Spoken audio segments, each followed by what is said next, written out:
everyone, welcome to the sociology class. I hope you all are doing good. So today we are not going to study sociology but we are going to study social work. Now you guys know that 22nd को social work का exam है CUET PG social work and social work के साथ एक सबसे बड़ा challenge ये आता है कि इसका ज़्यादा कंटेंट मार्केट में नहीं है. जितना ज़्यादा कंटेंट आपको सोशोलॉजी का मिल जाएगा, सोशल वर्क में टीचर्स की भी कमी है और सोशल वर्क में कोर्सेज़ की, बुक्स की, MCQs की, हर चीज़ की कमी है. तो यहाँ पर हम लोग क्या कर रहे हैं, हम लोग क्वेश्चंस को सॉल्व कर रहे हैं. ये क्वेश्चंस मैंने खुद बनाए हैं, ये क्वेश्चंस कहीं से भी कॉपी पेस्टेड नहीं है. ओके. इसके अलावा एग्ज़ाम से पहले पहले मेरी कोशिश ये रहेगी कि मैं जितना ज़्यादा MCQs आपका करवा सकती हूँ करवा दूँ.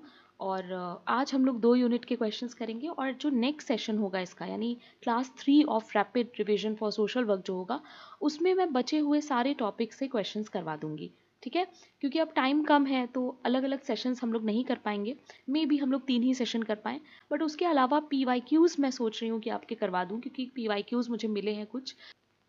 तो क्वेश्चंस को देखना बहुत ज़रूरी है और क्वेश्चंस रिपीट भी होते हैं, टॉपिक्स रिपीट होते हैं. बहुत सारे ऐसे टॉपिक्स हैं जो हर बार क्वेश्चंस आते हैं सोशल वर्क में, तो उन टॉपिक्स को आपको प्रिपेयर करना चाहिए. जैसे एटीट्यूड से क्वेश्चन आता है, पंचायती राज इंस्टीट्यूशन से हर बार क्वेश्चन आता है, जस्टिस रिव्यू से हमेशा क्वेश्चन आता है. तो सॉरी, जस्टिस रिव्यू नहीं, जुडिशियल रिव्यू. तो इस तरह के क्वेश्चंस आपको प्रिपेयर करने हैं फॉर योर एग्ज़ाम. PYQ में जितना भी रिपीटेड पोर्शन है प्लीज़ उसको कवर कर लो. बाकी बहुत ज़्यादा हाई कट ऑफ नहीं जाती है सोशल वर्क की, तो इतना टेंशन नहीं लेना है. बहुत ही सेलेक्टिवली क्वेश्चंस को अटेम्प्ट करना है, जिसमें कोई आइडिया नहीं है उसको स्किप करना है. ठीक है, चलो स्टार्ट करते हैं. आज हम लोग यूनिट 3 और यूनिट 4 कवर करेंगे और नेक्स्ट क्लास में हम लोग बाकी के बचे हुए सारे यूनिट्स के क्वेश्चंस कंपाइल करेंगे. ठीक है. सो आज का जो फोकस है वो रहेगा पॉलिटिकल कॉन्सेप्ट्स और साइकोलॉजिकल कॉन्सेप्ट्स पे. इसमें जितना भी टॉपिक्स दिया हुआ है वो सारे टॉपिक्स पे मैंने क्वेश्चंस बनाए हैं, तो हम लोग उनको करेंगे. You guys know the rules. आप लोगों को चैट में आंसर देना है और मुझे बताना है कि आपके कितने मार्क्स आए. ठीक है, लास्ट में कमेंट में बताना, अभी चैट में सारे क्वेश्चंस के आंसर्स देना. ठीक है, तो 40 क्वेश्चंस हम लोग करेंगे and these questions are highly important guys. Hindi वाले भी देख लो और इसको प्रिपेयर कर लेना. Now, here is question number 1. The term politics is closely related to Greek word polis, meaning what? Politics एक Greek word से मिलके बना है, that is polis, and polis का मतलब क्या होता है आपसे ये पूछा है. City, state, politics, police force, police state, what will be the correct answer? अच्छा, नीचे ABCD नहीं लिखा है guys, तो समझ जाना हिंदी वाले students. What will be the correct answer?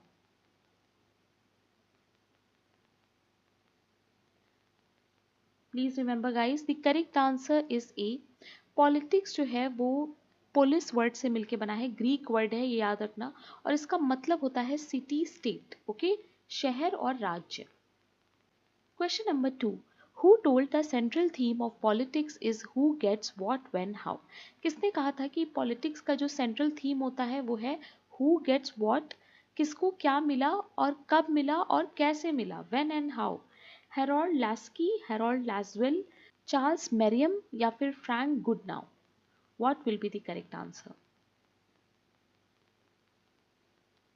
The correct answer here is B guys. Please remember Harold Laswell talks about it and Harold Laswell के लिए बहुत सारी चीज़ें हैं जो आप याद रख सकते हैं, जैसे इन्होंने कंटेंट एनालिसिस पे काम किया है. इसके अलावा he also worked on political psychology. He is famous for theory of political communication. तो ये सारी बातें हैं जो हेरोल्ड लासवेल से रिलेटेड आप याद कर सकते हो. अगर पेपर पेन लेके बैठे हो, आई वुड सजेस्ट कि लिखते चलो. जब आप लोग लिख के पढ़ते हो ना तो वो चीज़ एग्जाम में याद रहती है, एंड इसलिए लिख के पढ़ना बहुत इंपॉर्टेंट है. बहुत सारे ऐसे स्टूडेंट्स हैं जो ये प्रॉब्लम लेके मेरे पास आते हैं कि मैम मुझे याद नहीं रहता है, मैंने इतने क्लासेस देखे हैं बट मुझे कुछ भी याद नहीं आता है एग्ज़ाम में. सो उसके लिए यही की है कि एक पेपर लेके बैठो और जो मैं बोलती रहती हूँ या जो मैं एक्स्ट्रा बताती हूँ उसको नोट डाउन करते रहो. बहुत रफ नोट्स बनाओ. ऐसा नहीं है कि बहुत ज़्यादा सुंदर और आर्टिस्टिक नोट्स आपको बनाने हैं, नो.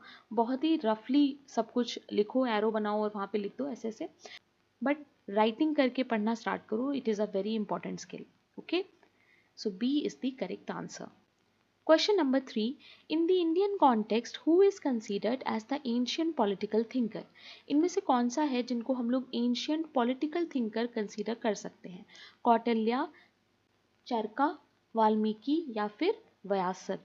नाउ ये चरका है या चरक है, देख लो। What will be the correct answer? ये तो सबको ही आता होगा, he is a famous person, everybody knows about him, right? The correct answer is A. Kautilya के बारे में सब जानते हैं, is a famous ancient thinker, political thinker, right? Now जिनके बारे में आप लोग नहीं जानते हो वो है नेक्स्ट जितने भी ऑप्शंस हैं। सो चरक या फिर चरका जो है ये एक बहुत पुराने एंशियंट फिजिशियन है, ठीक है? तो एग्जाम में आएगा तो याद रखना। वाल्मीकि की अगर हम बात करें तो वाल्मीकि एक पोएट में आते हैं, तो ये भी याद रखना। And next is Vyasa. Vyasa is actually rishi, ठीक है? ऋषि या फिर इनको हम लोग कह सकते हैं says. Okay guys, please remember. So the correct answer here is a, that is Kautilya. Kautilya की एक बहुत फेमस बुक भी है guys. Let me know in the chat और इन दी कमेंट सेक्शन कि उस बुक का नाम क्या है। Now question number 4. The concept legitimacy is closely related to what? Study of law, legitimate ownership of property, state and government, power and authority. What will be the correct answer? Legitimacy किसके साथ associated है? मैंने IGNOU class में अभी कुछ दिन पहले ही ये एक क्वेश्चन कराया था रिगार्डिंग लेजिटिमेसी।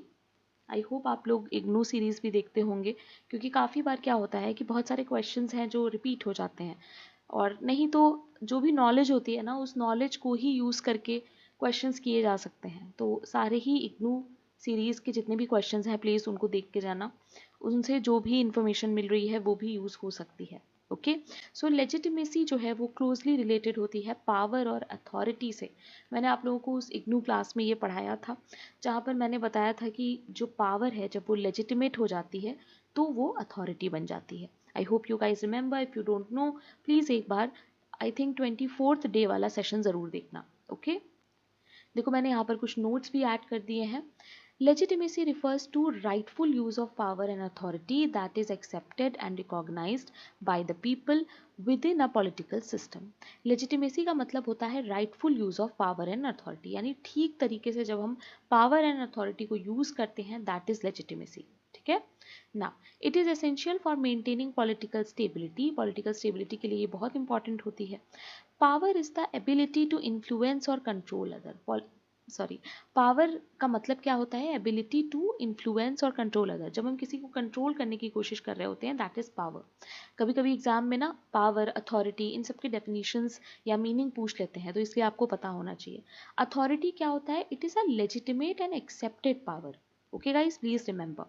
नाउ यहाँ पर ना मैक्स वेबर के 3 टाइप्स ऑफ लेजिटिमेसी हैं जो आपको याद रखने हैं। या फिर we can say 3 types of authority. कभी कभी अथॉरिटी भी हो सकता है, लेजिटिमेसी भी हो सकता है, अथॉरिटी भी हो सकता है, दोनों सही है, ठीक है? देखो, ट्रेडिशनल अथॉरिटी या traditional legitimacy are based on customs and tradition. ये कस्टम एंड ट्रेडिशन पे बेस्ड होते हैं। कैरिज्मेटिक की अगर हम बात करें तो पर्सनल क्वालिटीज़ पे बेस्ड होती है, ठीक है?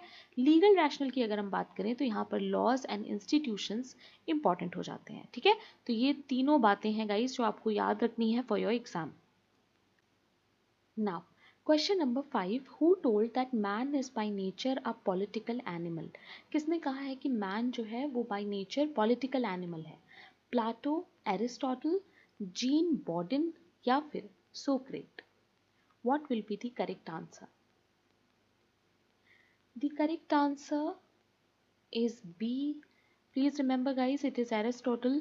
नाउ जब हम लोग सोशोलॉजी पढ़ते हैं ना तो वहाँ पर भी एक स्टेटमेंट आता है that man is a social animal.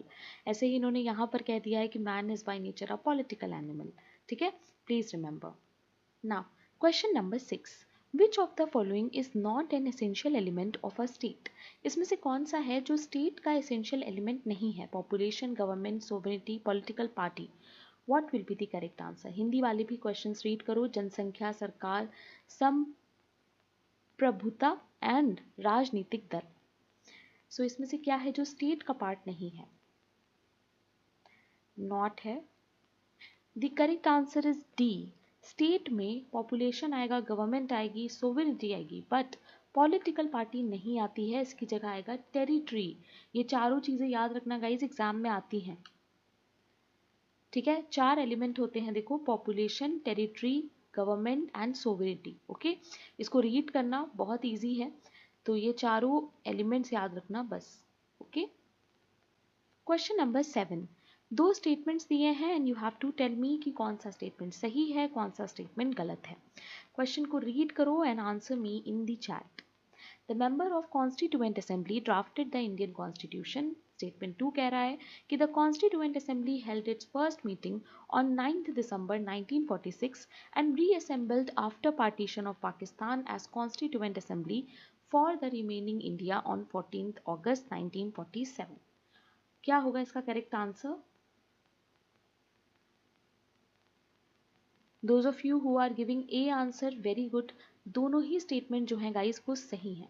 अच्छा, पॉलिटिकल कॉन्सेप्ट्स के लिए बेस्ट सोर्स अगर कुछ है तो वो है एनसीईआरटी। अब देखो एनसीईआरटी पढ़ने का टाइम तो नहीं है, जिन लोगों ने ऑलरेडी पढ़ रखा है वेरी गुड, रिवाइज कर सकते हो, वीडियोस देख सकते हो, बट जिनको बिल्कुल आइडिया नहीं है, कभी एनसीईआरटी नहीं पढ़ी, वो लोग उसके नोट्स पढ़ सकते हैं। आपको गूगल पे बहुत ईजिली नोट्स मिल जाएंगे, जब लिखोगे एनसीईआरटी पॉलिटिकल साइंस नोट्स, आराम से सारे नोट्स मिल जाएंगे, तो उसको गो थ्रू कर सकते हो, वहाँ से काफ़ी अच्छी खासी नॉलेज तुम लोगों को हो जाएगी। ठीक है, now question number 8, the concept of soft state was primarily used to describe which region. Soft state जो है बहुत इंपॉर्टेंट कॉन्सेप्ट है, किसका है ये भी बताना, और किस एरिया की या किस रीजन की ये बात करता है सॉफ्ट स्टेट। वेस्टर्न कंट्रीज की, अफ्रीकन नेशंस की, एशियन स्टेट्स की, या फिर लैटिन अमेरिकन नेशंस की? What will be the correct answer? The correct answer is C. It is Asian states. Please remember. Now let us understand what is soft state. तो soft state सबसे पहले दिया किसने है, आपको ये याद रखना है, ये है Gunnar Myrdal, who is a famous sociologist. इनको हम लोग सोशोलॉजी में पढ़ते हैं, इनकी फेमस बुक है देखो एशियन ड्रामा। ठीक है, please remember this. He use this concept to describe societal indiscipline, corruption and weak law enforcement in Asian countries। Okay, ये इसमें बताते हैं कि किस तरीके से सोसाइटी में डिसिप्लिन नहीं होता है, करप्शन होता है, वीक लॉ इन्फोर्समेंट्स होता है।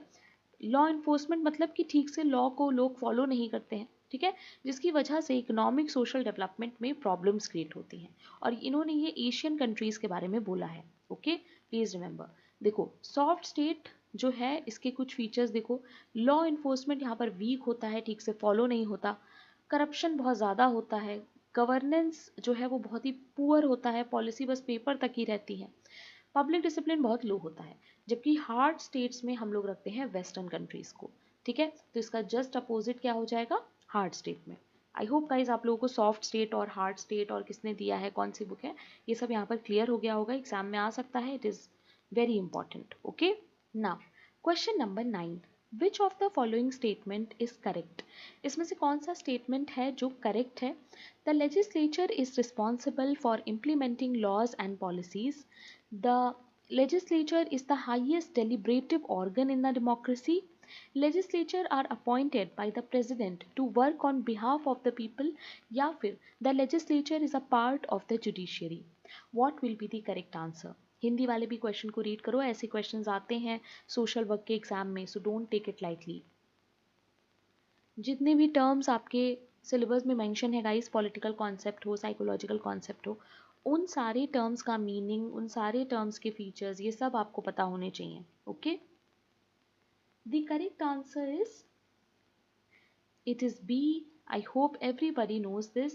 Legislative is the highest deliberative organ in a democracy. Please remember. Now, implementing laws and policies के लिए legislature responsible नहीं है, यहाँ पर आएगा executive, right? जो कि basically हम लोग कहते हैं पार्लियामेंट को। ओके, इसके अलावा देखो क्या है कि legislatures are appointed by president to work on behalf of people, so ये भी गलत हो जाएगा क्योंकि it is elected by people।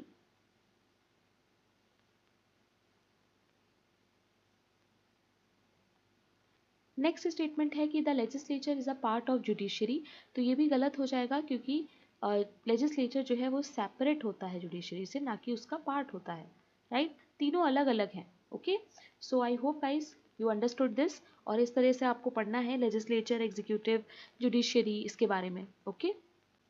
Now, question number 10. Who authored the book Leviathan? Now, Leviathan is a very famous book. Sociology में भी हम लोग इनको देखते हैं. किसने लिखी है ये book? I want everybody to answer this question in the chat. Hobbes, Locke, Rousseau या फिर Morgenthau. Now, Morgenthau is a new thinker. Sociology में तो हम लोग इनको नहीं पढ़ते हैं. What will be the correct answer? Easy question है. The correct answer is Hobbes. Please remember, Leviathan is a very famous book. Now, question number 11 देखो, दो स्टेटमेंट्स हैं एंड आपको बताना है कौन सा स्टेटमेंट सही है और कौन सा स्टेटमेंट गलत है. स्टेटमेंट 1 कह रहा है कि the universal adult franchise which operates with the principle of one person one vote. कह रहा है कि क्या यूनिवर्सल एडल्ट फ्रेंचाइज में वन पर्सन वन वोट होता है. स्टेटमेंट 2 कह रहा है कि all Indians who are 18 years of age or above is entitled to vote in the elections. There is no discrimination in voting rights for the citizens of India based on caste, religion, gender, race or status. What will be the correct answer? The correct answer is A. दोनों ही statement जो हैं वो बिल्कुल सही हैं. पहला statement कह रहा है कि वन पर्सन वन वोट की बात होती है, तो इट इज करेक्ट. स्टेटमेंट 2 कह रहा है all Indians who are 18 years of age और above is entitled to vote. तो ये बात भी बिल्कुल सही है, कोई तरह का डिस्क्रिमिनेशन नहीं होता है. अगर आप 18 प्लस हैं तो आप वोट दे सकते हैं. ओके, किसी भी कास्ट से हो, किसी भी रिलीजन से हो, it doesn't matter. Question number 12. The council of state is called what and the house of people is called what. Lok Sabha, Rajya Sabha, Lok Sabha, Vidhan Sabha, Vidhan Parishad या फिर Vidhan Parishad, Vidhan Sabha. What will be the correct answer?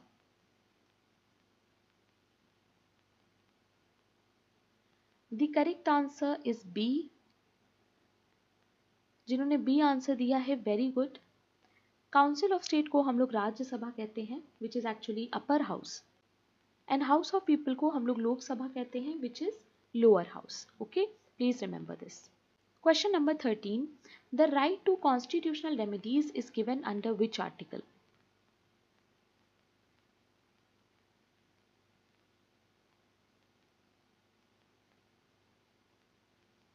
Article 14, Article 19, Article 21 या फिर Article 32. What will be the correct answer?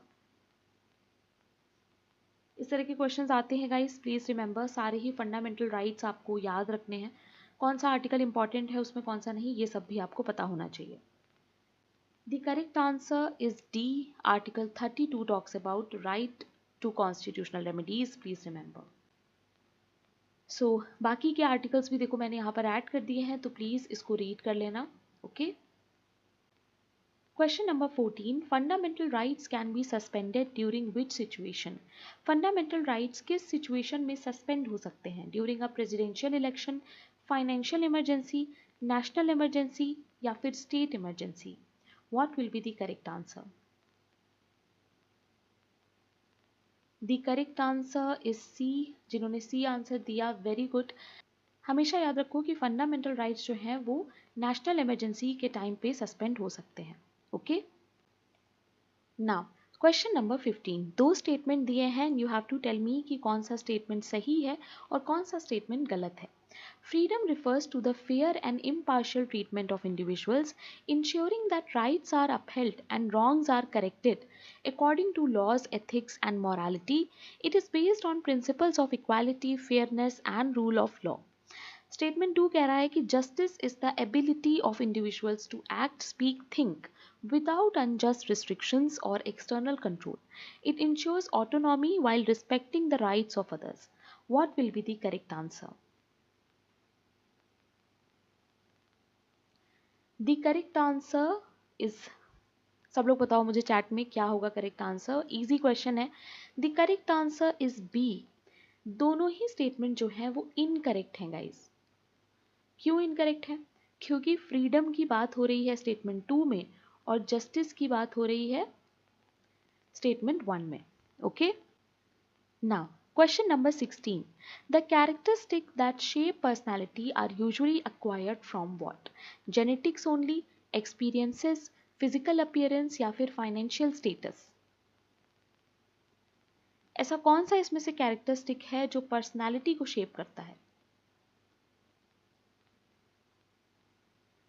The correct answer is B guys, please remember. अब थोड़े से psychology के questions आएंगे, so B होगा आंसर, प्लीज रिमेंबर। ओके, हमारे जो एक्सपीरियंसेस होते हैं वो हमारे पर्सनालिटी को शेप करते हैं। सो यहाँ पर मैंने नोट भी ऐड कर दिया है, दिस इज फ्रॉम एनसीईआरटी, तो प्लीज़ एक बार इसको रीड कर लेना। ठीक है, एक्सपीरियंसेस पर्सनल लेवल पे भी होते हैं और सोसाइटल लेवल पे भी होते हैं। Okay, now question number 17, which of the following is an example of social identity? इसमें से कौन सा है जो सोशल आइडेंटिटी का बेस्ट एग्जाम्पल है? Name personal believes, religion, hard working nature. What will be the correct answer? The correct answer is C, please remember guys. Religion जो है वो हमारे सोशल आइडेंटिटी का पार्ट है। Why it is called social identity? Because ये एक person को society से लिंक करता है, राइट? सो जो भी चीज़ हमें सोसाइटी से लिंक करती है वो हमारी सोशल आइडेंटिटी का पार्ट होती है। Okay, please remember. Now question number 18, the word personality is derived from which Latin word? Personality इसमें से किस लैटिन वर्ड से लिया गया है? ऐसे क्वेश्चंस आते हैं एनटीए में गाइस, तो ध्यान रखना। परसो, परसोना, पर्सोनालिटास या फिर persuade, what will be the correct answer? The correct answer is B guys, please remember, it is persona. And इसके अलावा ये भी याद रखना that it means mask used by actors. ठीक है, मैं यहाँ पे लिख देती हूँ।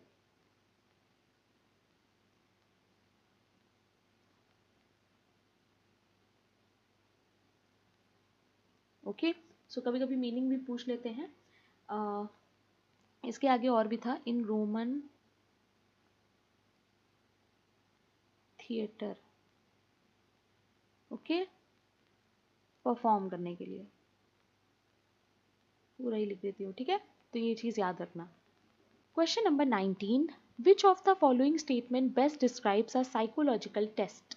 इसमें से कौन सा है जो साइकोलॉजिकल टेस्ट को बेस्ट डिस्क्राइब कर रहा है, यानी बेस्ट सूटेड ऑप्शन यहाँ पे क्या होगा? It is an objective and standardize tool use to measure mental and behavioural characteristics. It is a subjective assessment of emotions and behavior.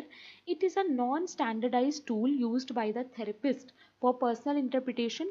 It focuses only on cognitive abilities and ignores personality traits.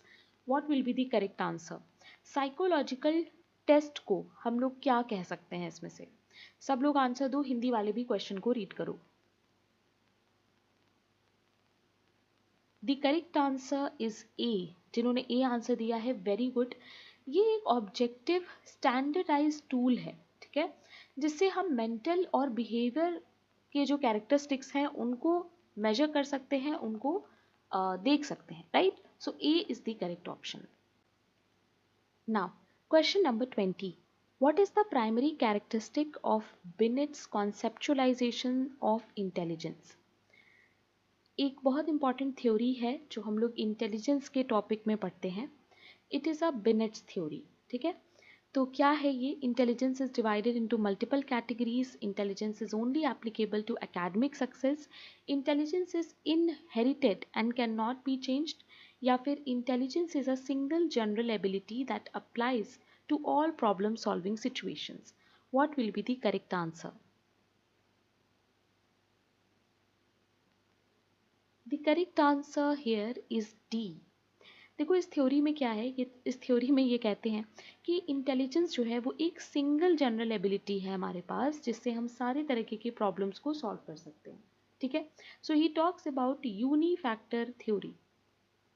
Okay,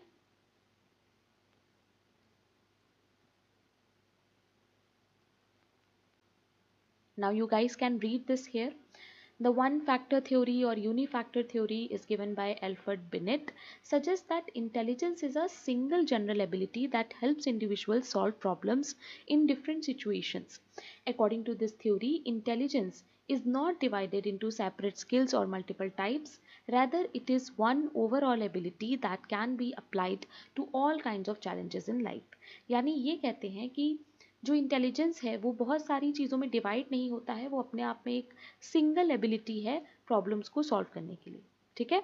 जैसे if a person is intelligent then they can able to solve math problems, understand language, make good decision and all using same intelligence. यानी अगर आप intelligent हो तो एक intelligence की वजह से ही आप बहुत सारी चीज़ों में उसको यूज़ कर सकते हो, ठीक है ना। Question number 21, the term behaviourism was coined by Francis Crick, Edward Lee Thorndike, John Watson या फिर शेरलॉक होम। बिहेवियरिज्म किसने क्वाइन किया है? Behaviour topic is in your syllabus guys, it is very important. The correct answer is C. Please remember it is John Watson. Okay. Question number 22. What does self refer to? Self क्या होता है? The totality of an individual's conscious experience, ideas, thoughts and feelings. Only an individual's emotions and feelings.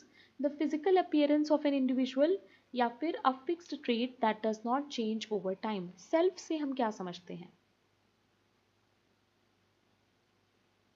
The correct answer is A.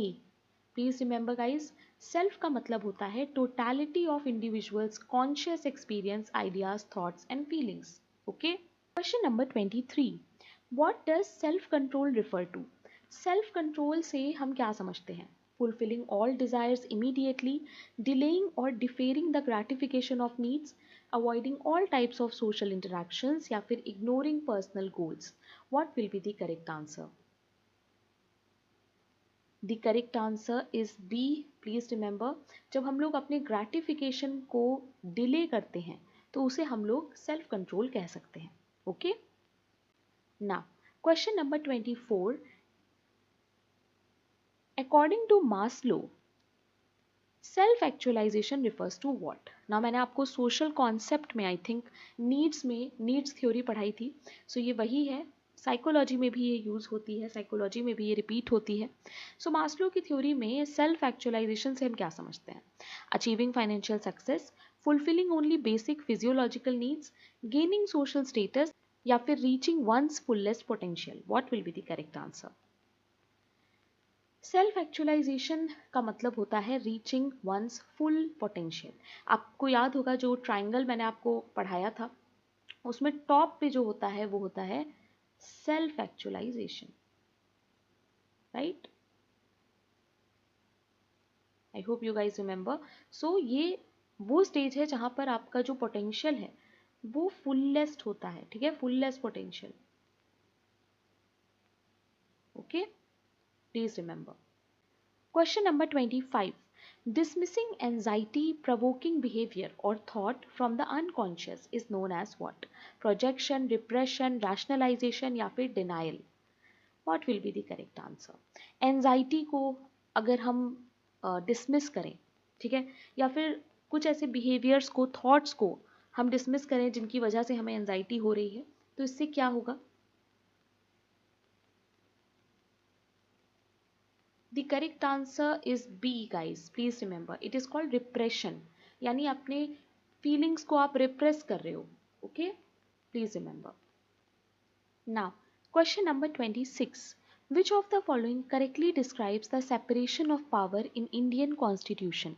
इसमें से कौन सा है जो separation of power को अच्छे से define कर रहा है, describe कर रहा है? See the options very carefully. The legislature executes law and executive makes law and judiciary enforce law.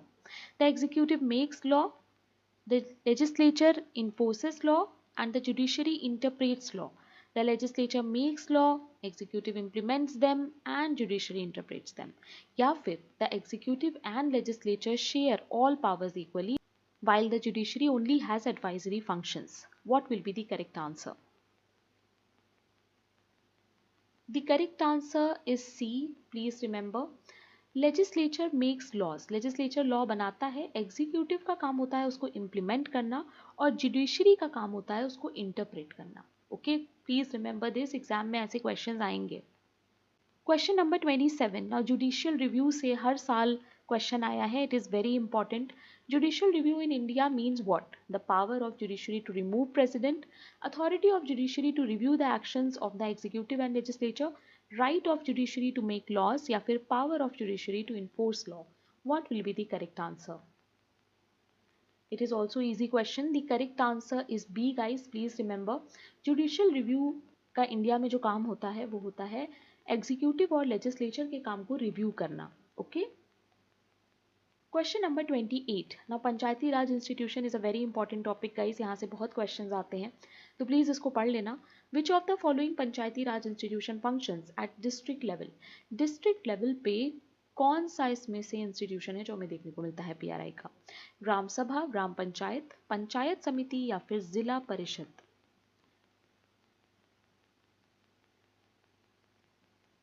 The correct answer is D guys. Please remember, it is Zila परिषद.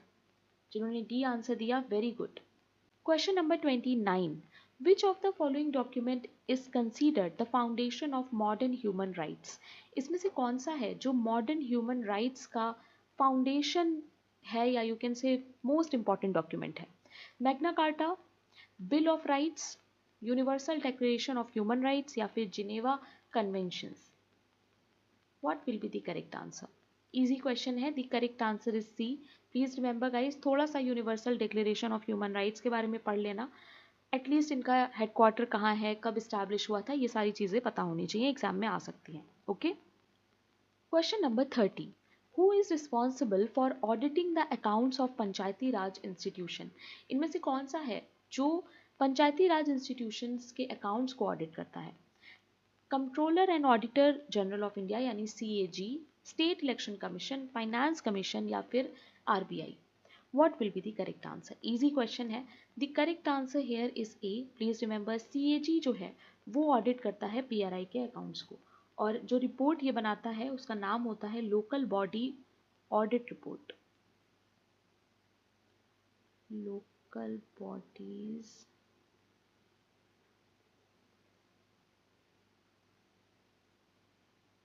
Okay guys, please remember. Now, question number 31. The process of decentralization helps in what? Strengthening democracy, increasing centralization of power, reducing citizens' participation, या फिर weakening the local government? What will be the correct answer? Decentralization का मतलब क्या होता है? Powers का centre से हटके और स्कैटर हो जाना, या यू कैन से डिवाइड हो जाना, दैट इज डिसेंट्रलाइजेशन. ठीक है. हर लेवल पे पावर का होना, that is decentralisation.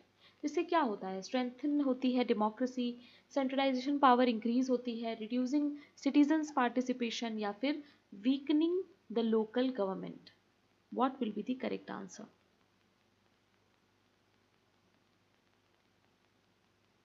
The correct answer is A. Please remember guys, decentralization से क्या होता है? डेमोक्रेसी स्ट्रांग होती है. ओके. देखो क्या होता है डिसेंट्रलाइजेशन, वही जो मैंने बताया, यहाँ पर ऐड कर दिया है मैंने. ठीक है. यानी कि delegated away from central authoritative location to group and given to the small functions with it. यानी एक जगह पर अगर पावर है तो फिर उसको डिवाइड किया जाएगा और हर लेवल पे कुछ ना कुछ पावर सबके पास होगी. ठीक है. this is called decentralization of power. Okay guys, please remember. Question number 32. The Dowry Prohibition Act 1961 makes the giving and receiving of dowry what? Legal if both party agree, illegal and punishable by law, optional for religious ceremony, या फिर allowed only in rural areas? What will be the correct answer? The correct answer is B guys. जिन्होंने B answer दिया है, very good. Illegal होता है और law की तरफ से पनिशेबल होता है. Please remember. Question number 33. Which of the following is not one of the 4 Ds of psychological disorder? Psychology में हम लोग 4 Ds पढ़ते हैं, यानी D से ऐसे 4 इंपॉर्टेंट साइकोलॉजिकल डिसऑर्डर हैं. इनमें से कौन सा है जो नहीं है? डेविएंट, डिप्रेशन, डिस्ट्रेस, या फिर dangerous? What will be the correct answer? The correct answer is B guys. Please remember depression नहीं होगा. Now it is your homework to search and tell me in the comment section कि इसमें से कौन सा है जो होगा. यानी 3 तो यहाँ पे लिखे हैं, एक है जो नहीं लिखा है, वो आपको ढूंढना है. ठीक है. डिप्रेशन एक साइकोलॉजिकल डिसऑर्डर नहीं है, डिप्रेशन एक मेंटल डिसऑर्डर है. Okay, please remember. Now, question number 34. Dash is the inability to stop over a particular idea, aggressive behavior, depressed behavior, introvert behavior या फिर obsessive behavior. ऐसा क्या है जिसमें you don't have ability to stop over a particular idea? यानी आप रुक नहीं पाएंगे चाहते हुए भी. The correct answer is D. Obsessive behavior is the inability to stop over a particular idea. Okay. Question number 35. Which of the following is not a feature of hyperactivity? Hyperactivity का इसमें से feature जो है कौन सा नहीं है? It is more common in boys. It is seen in children. The child is shy and quiet. All of the above. Easy question है. हाइपर एक्टिविटी में अगर चाइल्ड शाय है, चुप रहता है, तो वो हाइपर एक्टिविटी का एग्जाम्पल नहीं होगा. So C is the correct option. Now question number 36. Alogia means what? Sponge taste of drink, poverty of speech, smell of poison या फिर none of the above. The correct answer is B. It's okay if you don't know the answer. कुछ नया सीखना is very important. So poverty of speech से क्या समझते हैं हम?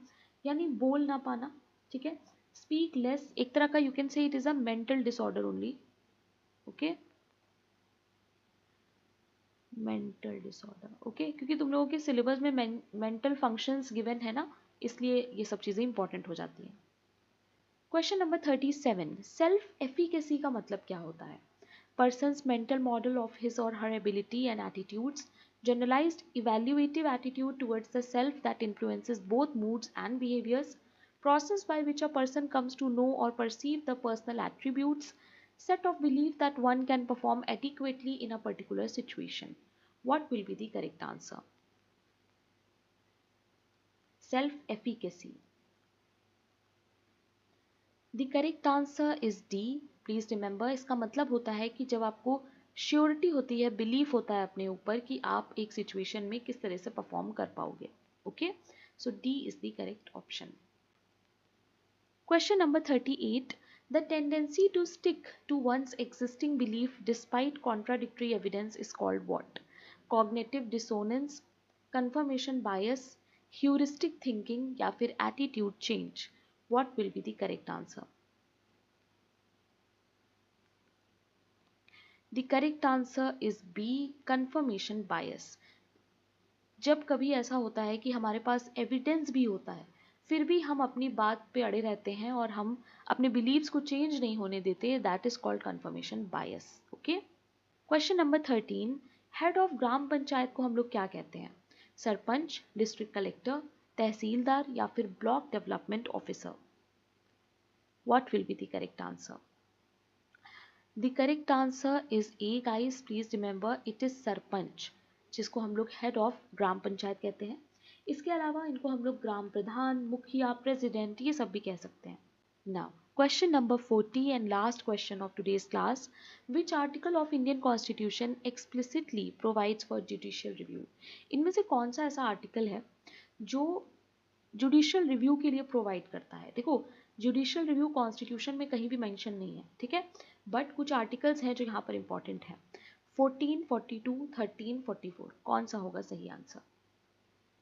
The correct answer is C guys. Please remember article 13 is important. Now your homework is to read about article 13. इसके अलावा there are some more article related to judicial review, जैसे कि